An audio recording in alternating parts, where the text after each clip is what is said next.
Okay, so today we are going to learn about STL, that is Standard Template Library. So STL stands for Standard Template Library, and we will be covering in this STL topic the fundamental idea about the string iterators, hashes and other types, string and vector classes, and C style pointers. Okay, so let us start with this. So this is actually a library, standard template library, right? This is actually a library. Now a library consists of what? It consists of classes and functions, right? जो आपके पास में already available हैं functions. जैसे कि हम पहले हमने किया कि हम जैसे C में हम करते थे कि printf and scanf हमें दिया गया है. So we just had to write that scanf and that printf. हम अपना जो भी string कुछ हम print कराना चाहते थे तो वो हमने उसमें उस printf में double quotes में रख देते हैं. So that is already available, that is already made available for the user to use, right? और वो इसमें library में होते थे stdio.h library में, right? तो ऐसे ही अब जब हम standard template library की बात करते हैं, so this is actually a library. We are talking about libraries only, and we will be using some kinds of classes and functions that are already defined in that library. Okay, and all classes and functions are made using template keyword. Okay, particularly if I'm talking about STL, so I'll be using the template keyword, and I hope we have already studied about template, right? And I hope that you know it already. So जैसे अगर आपको याद हो तो normally जब हम एक class बनाते हैं, let us suppose I have made this class A and it will be having some data as well as functions. Okay, now अगर मैं यहाँ पर if I write here in x comma y and I also declare few methods here, और ठीक है मैं यहाँ पर इसके related कुछ methods इसमें define करती हूँ. Then whenever I am going to make one object of this class, let us suppose I am writing this obj. तो जब भी मैं object एक बनाऊंगी इस A class का, then it will be having one data in x and y. These are the variables that we have taken, right? And how can I access this data? Obj.x and obj.y. Now these variables x and y are of integer data type, right? Now if I want to make these variables as character, then in general then I have to make make another class, और उसमें मैं क्या रखूंगी, another class बना के, then let us suppose I have to make it character, तो मैं एक और class नई class बना के इनको मैं character declare करूंगी, right, to these variables x and y.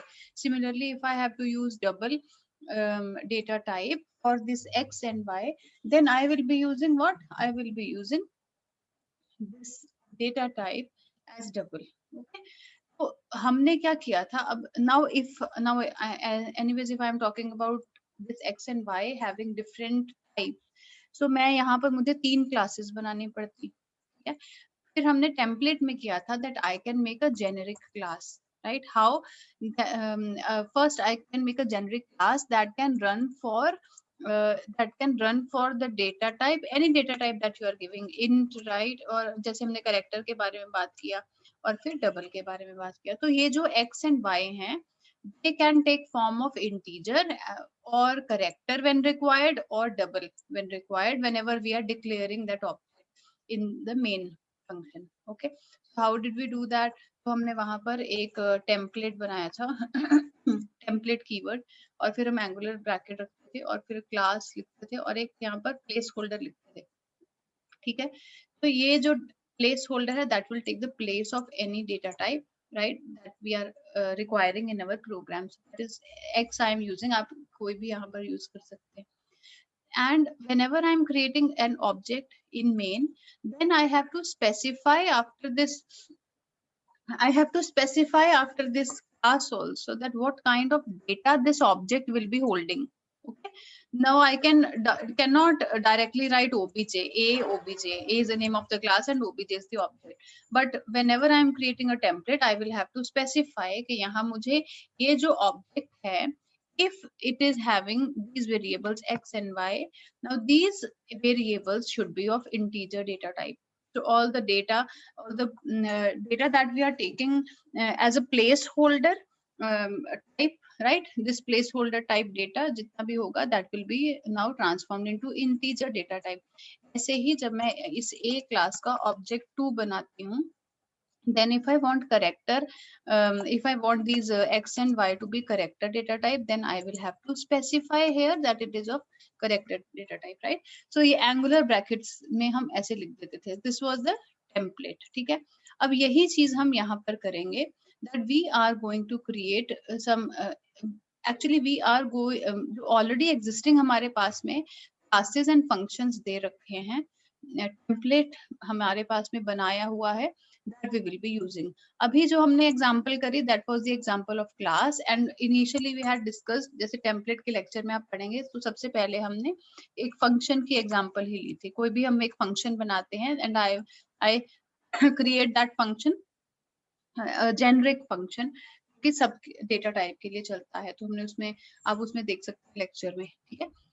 Then STL provides general purpose classes and functions to implement commonly used algorithms and data structures like vectors, lists, queues and stacks. हमारे पास में already जो दिया गया है, जो already templates बने हुए हैं, उनमें जो classes and functions हैं, that we will be using in our program, right? तो हमें इसमें ज़्यादा कुछ नहीं करना, जो already exist करता है हमारे पास में classes and हमारे पास में functions जो template की help से हमारे पास में बनाए गए हैं, those generic classes and functions that we will be using on our data, right? Particularly we'll be implementing the algorithms जो already हमारे पास में इन्होंने दिए हुए हैं, implement करे हुए हैं, ठीक है? So that can be used in form of lists, queues, stacks, vectors, and यहाँ पर फिर हमारे पास में STL में 3 components होते हैं, ठीक है? तो हमारे पास में एक minute, few people are in that room, ठीक है? तो first component is the container, right?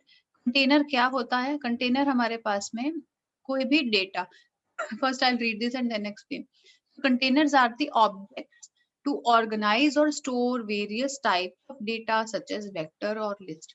So any kind of data that we are working on or that is related to some classes or functions like linked list, कोई हम array भी जैसे होता है, so that is called container. So you can say that data is contained in the container, ठीक है? Then algorithms क्या है? These are the process, they process data in the containers. So कोई भी हमारे पास में कोई data रहता है, normally जब हम एक program के बारे में बात करते हैं, we have some data and when we perform some functionality over that, right? So the functionality that you have performed, that you can say that that is a process, और या मतलब कोई function आप कुछ perform करते हैं, that is the algorithm. अब आप कोई भी इसमें प्रोसेस परफॉर्म कर सकते हैं, जैसे सॉर्टिंग का है या कोई आप रिवर्स लगा रहे हैं, राइट? सर्चिंग का है, जैसे मैंने यहाँ पर कंटेनर्स में आपके पास में एरे की एग्जांपल दी, ठीक है? लिस्ट जैसे है, that is also kind of array only, ठीक है? तो अगर हम उसके ऊपर कुछ फंक्शन इम्प्लीमेंट करते हैं, so that will be called as algorithm, ठीक है?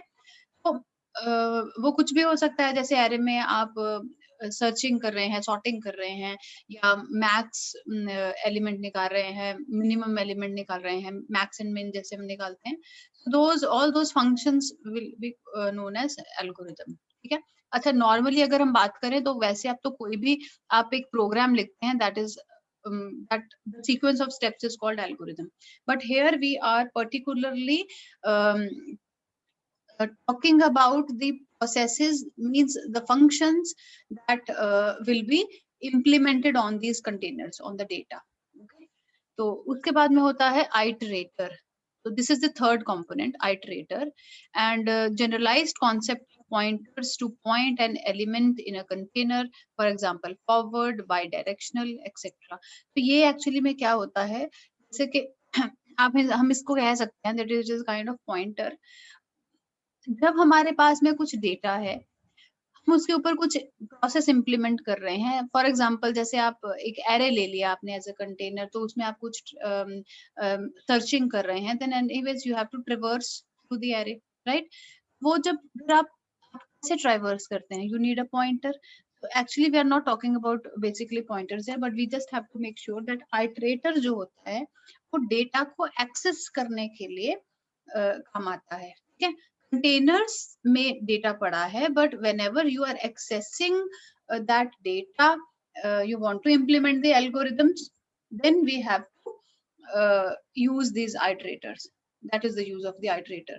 आप कैसे उसको एक्सेस, आप जैसे आप एक्सेस कर रहे हैं डेटा को, तो कैसे या फॉरवर्ड आप आइट्रेशन लगा रहे हैं, मतलब आप आगे बढ़ रहे हैं, then it can be bidirectional also, how you are accessing the data, fine. और बैकवर्ड आप जा रहे हैं, फॉरवर्ड जा रहे हैं, how you are accessing the data, that will be given with the help of the iterator. तो we can say that कि जो हमारे पास में कंटेनर्स होते हैं, that is a kind of object to organise और store various types of data, right? लेकिन प्रोसेस क्या हमारे पास में होगा, functionality that is given by the algorithms, right?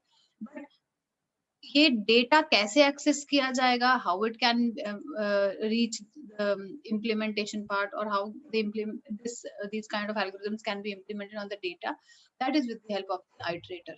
Okay, so we can say so first I'll read this, then we will explain algorithm क्या है और आइट्रेटर और कंटेनर में, और हम डिटेल में इसमें जाते हैं। That containers are used to manage collection of objects of a certain kind, right?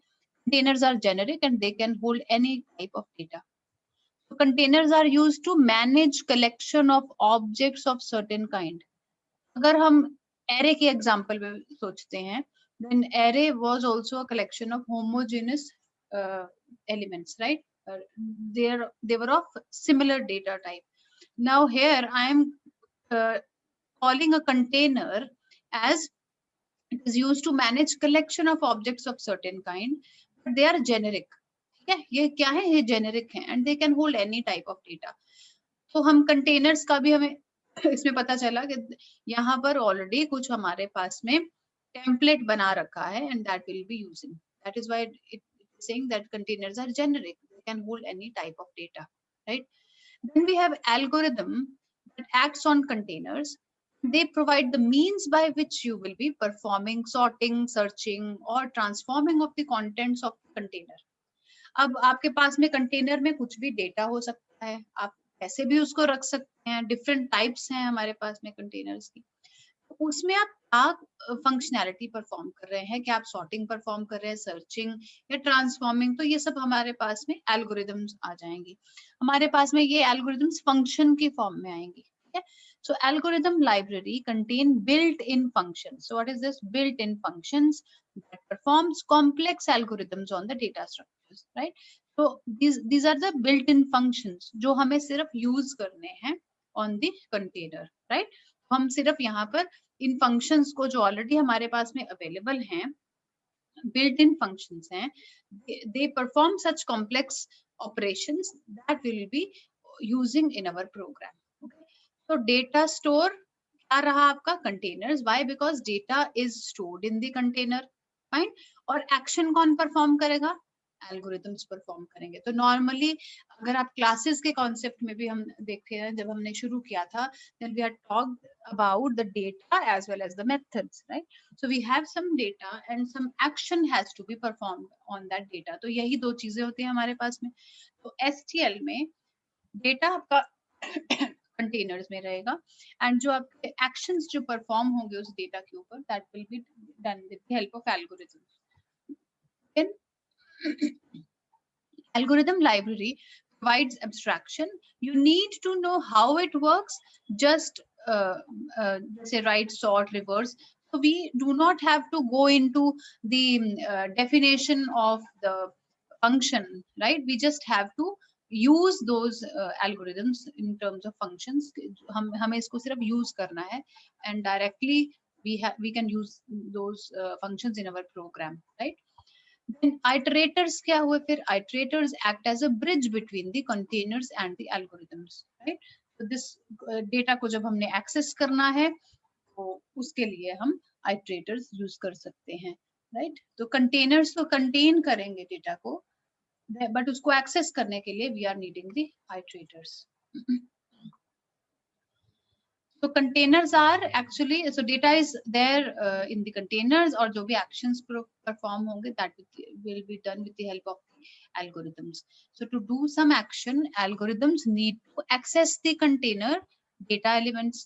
अब जो भी action आप perform करेंगे, right, that has to be done on the data, right. तो उसके लिए आपको data को तो access करना पड़ेगा, फिर कैसे करोगे, that is done with the help of iterators. So iterators are used to step through the elements of the containers and it is used to point the container. And कैसे हम इसको implement करते हैं, that is with the help of pointers, start iterator and end iterator. ठीक है, तो अभी तक हमने क्या देखा है कि यहाँ पर हमारे पास में एक टेम्पलेट की फॉर्म में आपके पास में कुछ जेनरिक कंपोनेंट्स दिए गए हैं, तो वो किस में है, that is those are in STL, standard template library, standard template library. Template है तो इसलिए वो क्या है, वो जेनरिक होगा। तो उसमें हमारे पास में आगे 3 कंपोनेंट्स होते हैं, तो one is container, algorithms and the another last is the iterator. ठीक है, स्टैंडर्ड टेम्पलेट लाइब्रेरी की अगर हम बात करते हैं तो these are the things, those are provided in the STL, means standard template library, and we can use these components in our program.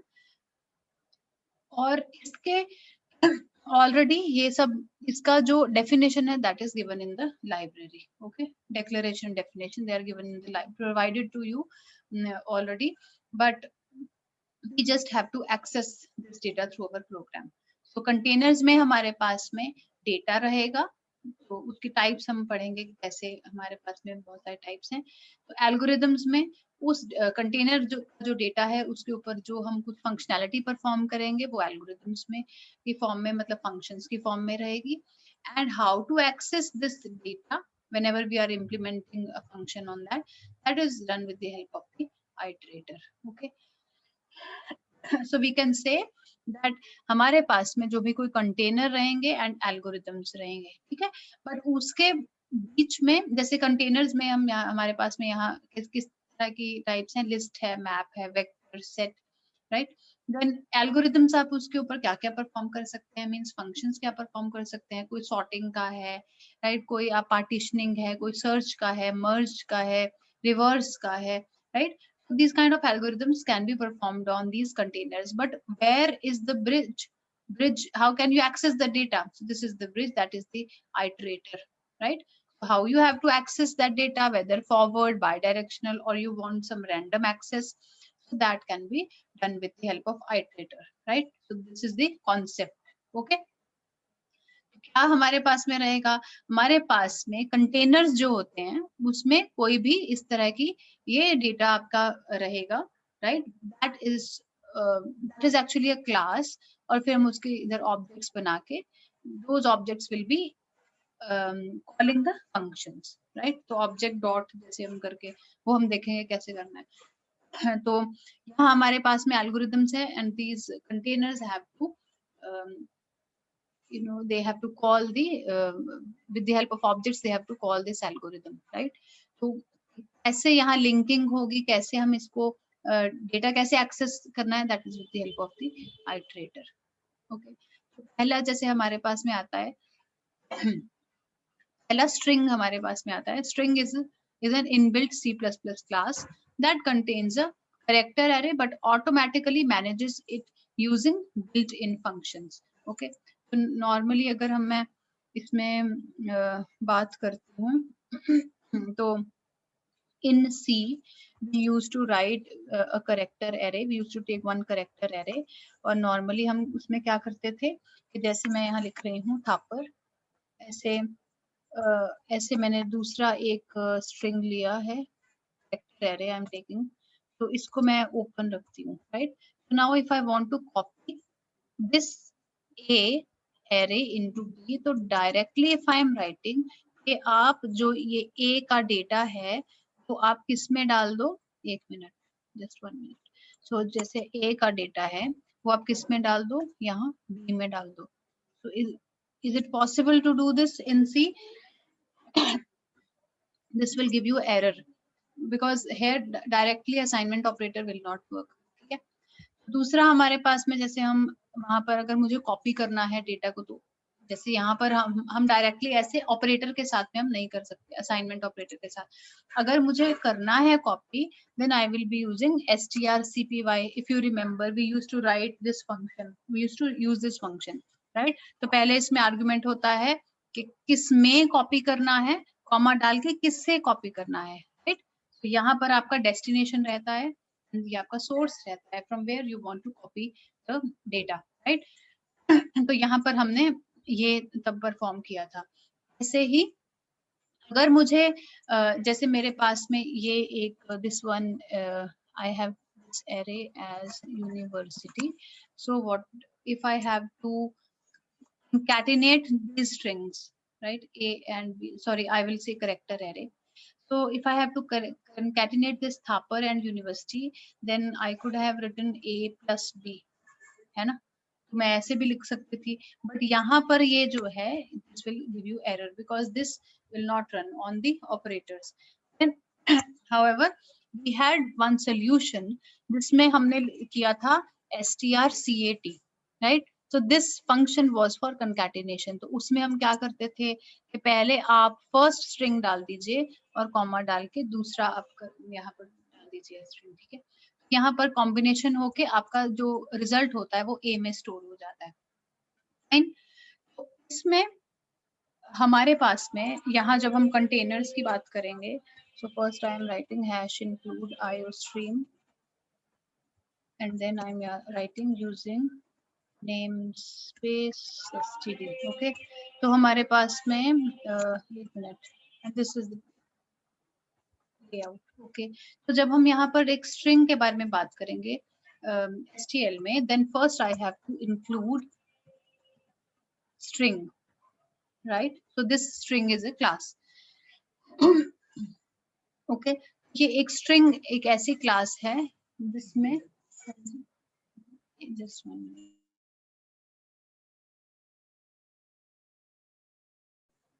So this string is a class and this will contain some variables and functions, those are related to the string data type, ठीक है? तो हम अब C++ में तो आपको याद है कि हम एक string यहाँ पर data type लेके we could write this a variable like this, but actually what is this? This string is a class and this A is the object that we are writing, ठीक है? ये हमारे पास में ये क्या है, स्ट्रिंग एक क्लास है और यहाँ पर हम इसका क्या लिख रहे हैं, एक ऑब्जेक्ट लिख रहे हैं। अब let us suppose I am writing this, I am having this string ए, और तो मैं ए में हमारे पास में यहाँ मैं डाल रही हूँ आपके पास में, यहाँ मैं जैसे मैंने पीछे क्या डाला था, थापर, ठीक है? तो यहाँ मैंने इसमें थापर डाल दिया। Now what I want to, I am also taking one string B, और फिर हमने लास्ट में अब क्या किया था, बी में मैं ए का डेटा डालना चाह रही हूँ। अभी लास्ट एग्जांपल में यही किया था कि हमने करेक्टर एरे लेके, that was not possible here, that was not possible here, but string के केस में हम डायरेक्टली यहाँ पर ये ऑपरेटर्स लगा के भी हम यहाँ पर ये फंक्शनैलिटी परफॉर्म कर सकते हैं, ठीक है? तो in the last I can write return 0. So now I am saving and executing this program, ठीक है? So let it just compile. Okay. So let it compile and execute. Let's just wait for the answer. But I have not printed. 1 minute. So first I will 1 minute. इसको भी चलाने का कोई फायदा नहीं, पहले हम A देते हैं इसमें and then end S दीजिए और फिर आप B दे दीजिए, right? Then only it will get printed. Just wait.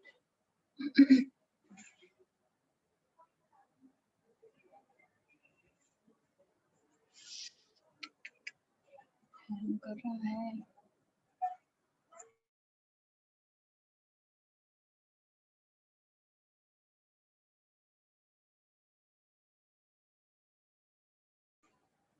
Until and unless we print, how we will see the result? right? So here I have written C out A and end S and B.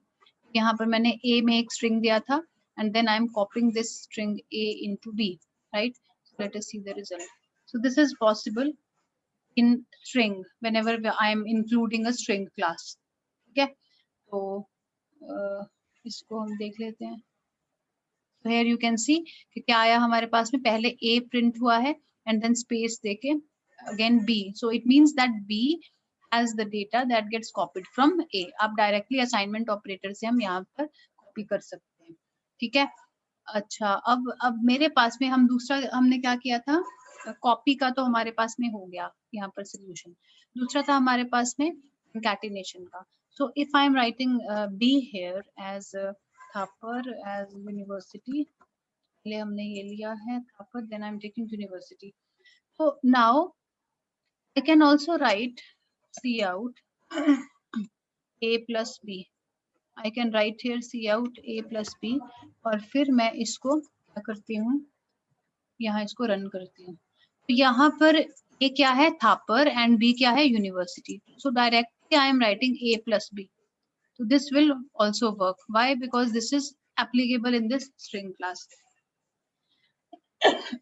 Let's wait for the result. So जैसे हमारे पास में Thapar आएगा, साथ के साथ में university आएगा. It is taking some time, just wait.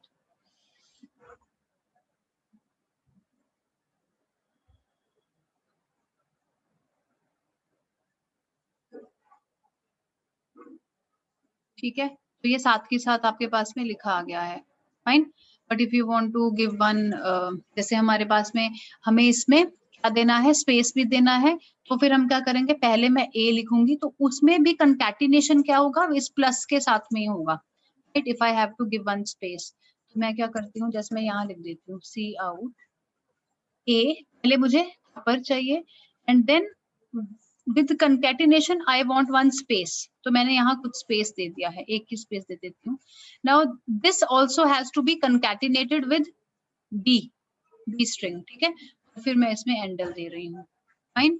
तो हम जो यहाँ पर करेंगे वो क्या होगा, हमारे पास में I can give space also with the help of ये प्लस. तो जैसे ये हम जावा में भी ऐसे करते हैं, डायरेक्टली stdio उसमें SOP में, सॉरी. तो यहाँ I have already run this program.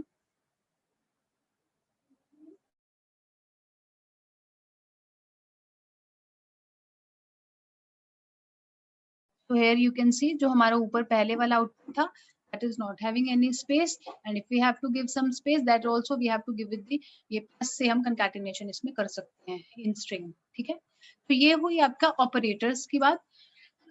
Now we have to also talk about the functions that can be used on the string, ठीक है. तो अगर मेरे पास में यहाँ जैसे A में Thapar है, string B में university है, now I can implement some functions. Okay.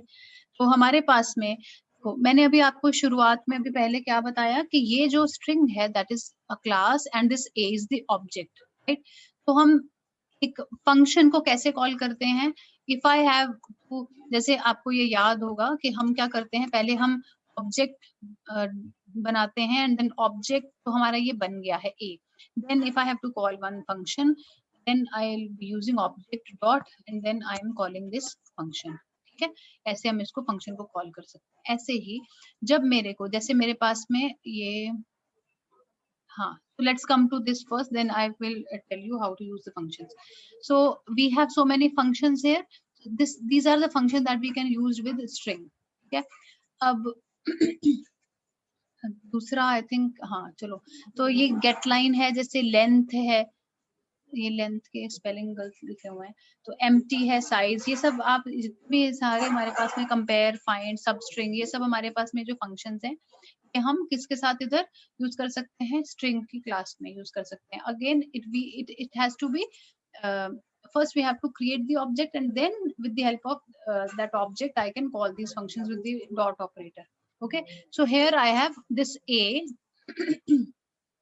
as the object and then I have A the object with help of dot operator I can call function. अब मैं पहले length, जैसे length हमारे पास में एक function है length function, तो इसको मैं करूंगी this finds length of the string, ठीक है, इसको मैं access करती हूँ. But if I have to print the length of this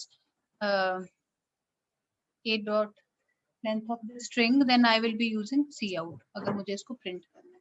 ठीक है, तो मैं अब इसको सेव करती हूँ. Then I am compiling and executing.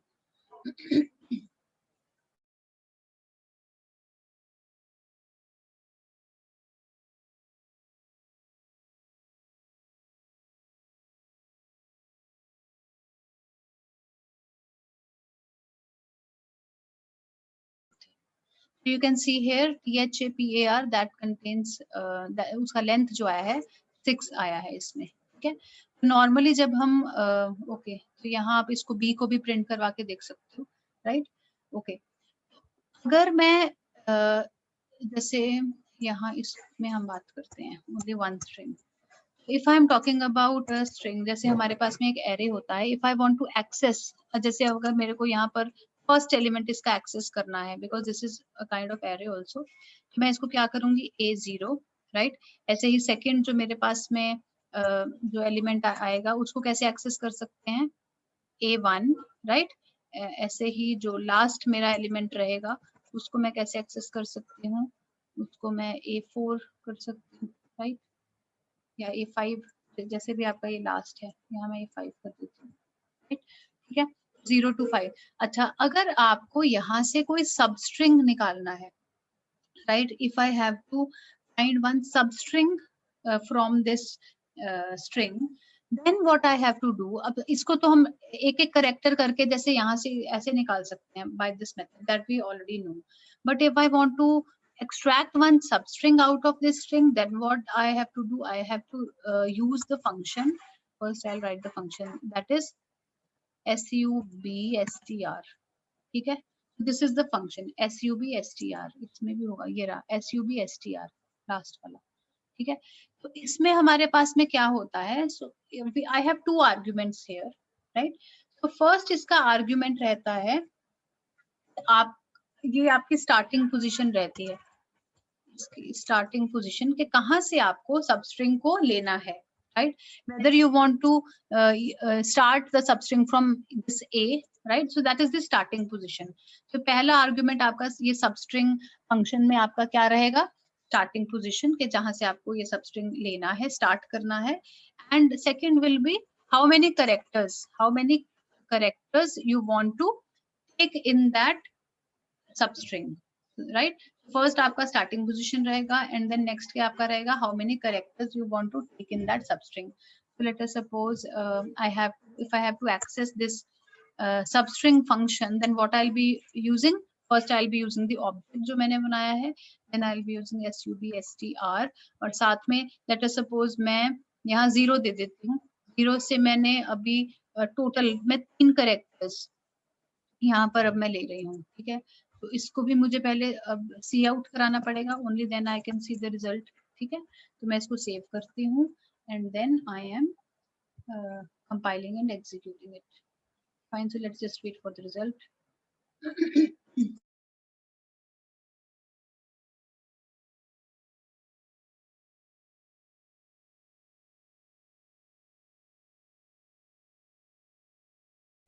So here you can see, so first हमारा जो ये था 6 इसलिए आया है because that is A dot length का आउटपुट है, और जो दूसरा है A dot substring 0 3. What is that, it is starting from 0. 0 is this position T. How many total characters will get printed, 1 2 3. So THA gets printed. ठीक है, अगर मुझे इसमें यहाँ से लेना है, लेट अस सपोज मैं यहाँ 3 से ले रही हूँ, आई एम राइटिंग 3.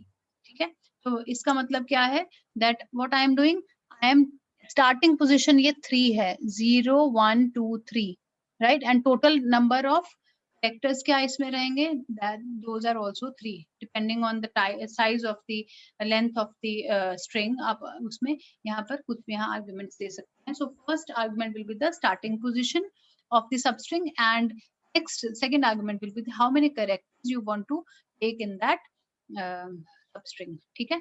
तो इसमें जैसे आपने फर्स्ट क्या लिखा 3, तो 0 1 2 3 यहाँ आ रहा है, P से आपका स्टार्ट हो रहा है, that is the starting position. और कितने आप कैरेक्टर्स लेना चाह रहे हैं टोटल?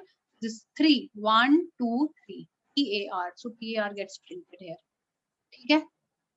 ओके, ये आपका लेंथ हो गया, सबस्ट्रिंग हो गया। इसके बाद में हम जैसे अगर मेरे को कंपेयर करना है, मैं यहाँ ना ए स्ट्रिंग हेलो ले लेती हूँ, ठीक है। तो मैं यहाँ क्या करती हूँ, हेलो, और यहाँ ये ले लेती हूँ। जब मेरे को देखो, अगर मुझे यहाँ पर जैसे हम पहले सी की बात करते हैं, तो वहां पर अगर जैसे एक और भी यहाँ मैं स्ट्रिंग सी ले रही हूँ, तो सी इज इक्वल टू, यहाँ मैं ले देती हूँ हेलो। और फिर नाउ इन अर्लियर केसेस जैसे सी में I could not compare this like a is equal to c.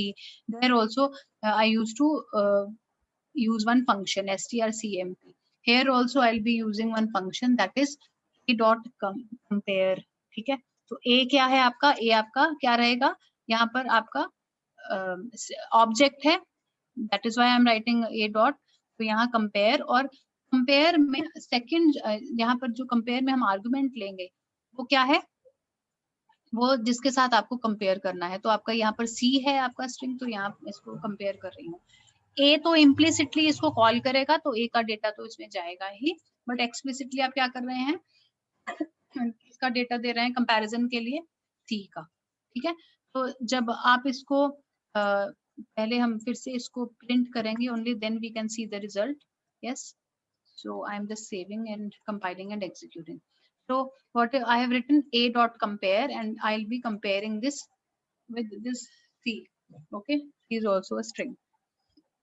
So when now here I have given equal, मतलब a में भी मैंने same दिया है, hello दिया है, and c में भी मैंने क्या दिया है, same hello दिया है, and that too both are starting with capital H.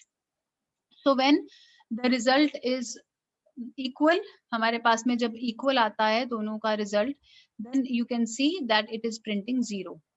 Okay, तो जब हमारे पास में दोनों स्ट्रिंग्स इक्वल होते हैं, तो क्या हमारे पास में आएगा, when both the strings are equal means both, when you are comparing both strings are equal, then they will give you 0 as the result। मतलब सेम है, जब अगर सेम है आपका स्ट्रिंग तो फिर 0 रिजल्ट आएगा, ठीक है। अगर मैं इसमें कुछ डिफरेंट कर देती हूँ, let us suppose small h कर दिया मैंने, ठीक है, तो क्या आएगा हमारे पास में, हम देख लेते हैं।